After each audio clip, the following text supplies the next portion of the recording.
జనసేన 12వ ఆవిర్భావ సభకు మొత్తం ఏర్పాట్లు పూర్తిగా వచ్చాయి.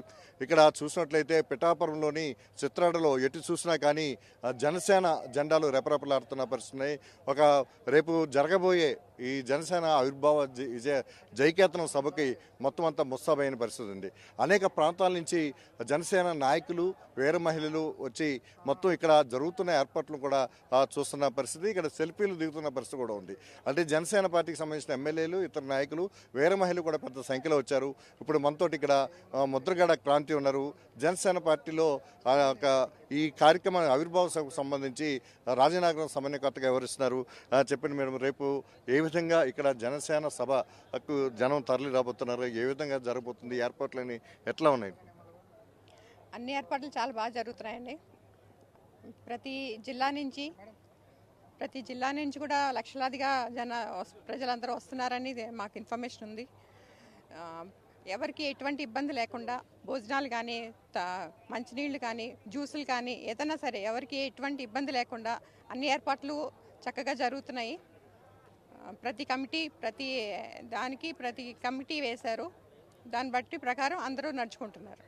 అంటే ఇది అంటే కూటమి ప్రభుత్వం అధికారంలోకి వచ్చాక పవన్ కళ్యాణ్ గారు మొట్టమొదటిసారిగా ఈ 12వ ఆవిర్భావ సభని పిఠాపురంలో నిర్వహిస్తున్న నేపథ్యంలో ఏ విధంగా ఉండబోతుంది అనుకుంటున్నారు?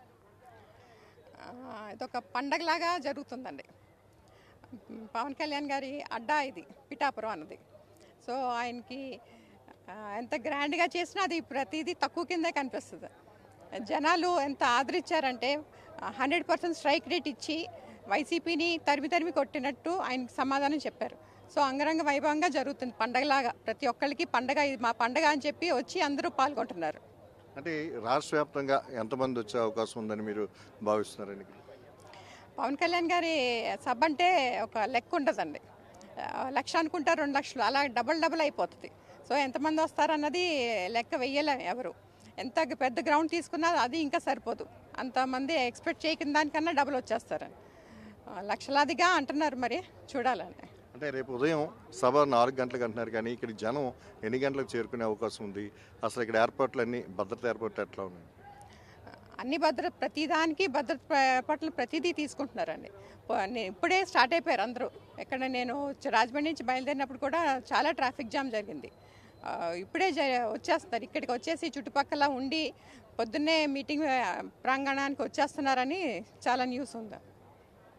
ఇది ముద్రగడ క్రాంతి గారు చెప్తున్నది. ఇప్పటికే చాలా ప్రాంతాల నుంచి కారుల్లో జనసేన నేతలు, అలాగే అభిమానులు, వీర మహిళలు కూడా బయలుదేరి వస్తున్నారు. అంటే రేపటికి మరింతగా ట్రాఫిక్ ఉంటుందని చెప్పేసి ముందుగానే వచ్చి ఈ ప్రాంతంలో ఉండి ఈ రోజుకి రేపు ప్రాంగణానికి కూడా హాజరయ్యే అవకాశం ఉంది. అయితే మొత్తం ఎంతమంది జనం వచ్చినప్పటికి కూడా అంతకు తగ్గట్టుగానే ఇక్కడ భద్రతా ఏర్పాట్లు కావచ్చు, వారికి మంచినీటి సౌకర్యం కానీ, ఆహారం కానీ అన్ని ఏర్పాట్లు చేస్తున్నట్టుగా చెప్తున్నారు. మొత్తానికి రేపు జైకేతనం, జనసేన ఆవిర్భావ 12వ సభ ఒక జైకేతనంగా జరుగుతుంది. దీనికి సంబంధించి అన్ని లక్షల మంది వచ్చినా కానీ పార్టీ పరంగా అన్ని ఏర్పాట్లు చేసినట్టుగా క్రాంతి గారు చెప్తున్నారు. కెమెరామెన్ ఆర్కేతో శ్రీరామూర్తి, ప్రైమ్ న్యూస్, చిత్రాడ సభ నుంచి.